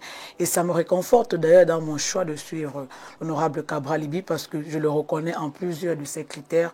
Donc je suis fier d'être du PCRN et je souhaite et je demande d'ailleurs au régime en place de laisser les Camerounais faire leur choix calmement et qu'on arrête de torturer ceux qui ne sont pas du régime, en fait de les diaboliser. Et pourtant, s'ils estiment que c'est eux qui doivent reprendre le pays, qu'ils laissent tout le monde jouer franc jeu et qu'on laisse les autres se déployer normalement sans avoir à restreindre leurs droits. Merci beaucoup.